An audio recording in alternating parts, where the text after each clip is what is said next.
finally got a break from the winter weather, and for a sunny day out, we thought you'd show a couple of really nice Willys Coupes. Chris came up from Toronto, brought his up for the day. These cars originally were manufactured in Toledo, Ohio, and just after Willys-Overland had come out of bankruptcy, this is when they started on these cars. They needed something new and fresh. They came out of bankruptcy in about 1936. And then 37, they started to design the Willys, and they changed the name of the company to Willys-Overland Motors. The problem with these cars is, great looking car, but all they had was a flathead 4-cylinder in them. So the engines were notorious for blowing up. So they were a prime target for all of the hot rodders to take them and put V8s in them and take them to the drag strip. And that's where the real history of this car came along, was the gassers. And they became a legend at the drag strip. This one is a fiberglass body. The originals are just almost impossible to find. And even if you found one in a field all rotted out, if it was a true steel one, it'd still be probably worth about $40,000.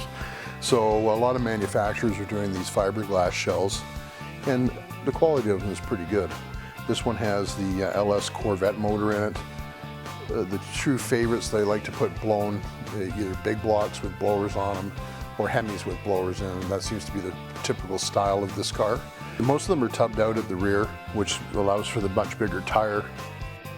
The body styles are just gorgeous, the long sloping back.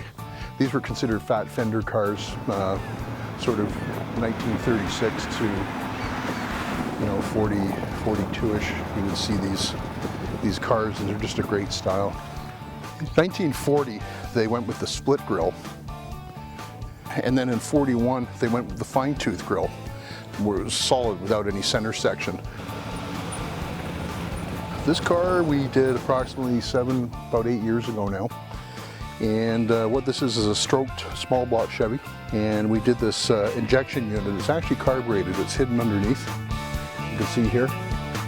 These are hard to get functional on the street, but this is a great look, because it gives it that old gasser look. This car has a tube chassis in it, turbo 400 automatic, has the narrowed 9-inch fork rear end.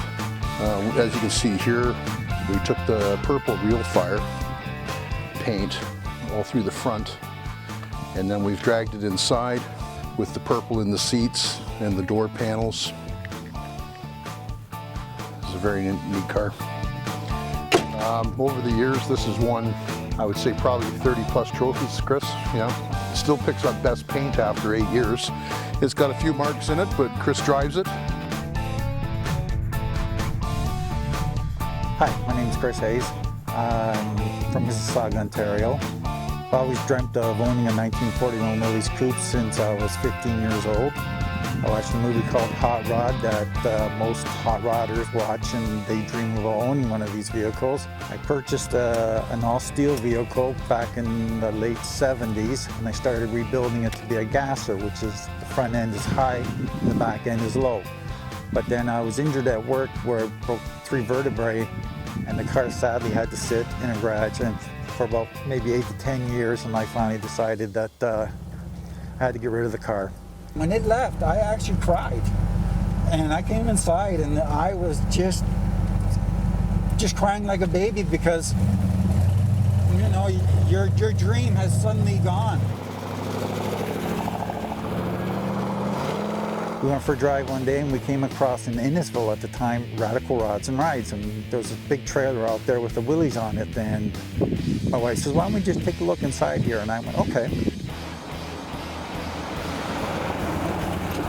As I'm looking at the car, drooling, my wife is talking to Gary, and my wife Susan, she sat there and came back and said, well, you're going to buy this car. And I said, no, I don't have money. She goes, don't worry, this is your dream. It's going to become a reality. From there, through Gary, we had this car built. Originally there was a 392 Hemi in it, but wanted something with a little less horsepower so it's not as radical. You're getting thumbs up from people. You're getting all kinds of people just like, stop, pull over. Let me look at your car, let me look at your car. There's one part of this Purple Haze Willys here that I've never seen on another vehicle is a steering column. The steering column on this vehicle is a one of a kind basically. In all the shows I've been to, I've never seen an actual steering column like this. If you take a look, my steering column is right here. It's a chain drive steering wheel column. It's not like where the pole comes out. This is one of a kind from the Wizard. And you don't see anything like that no more. It's a 383 stroker. It's pumping out in between 550 600 horsepower. So it's fun.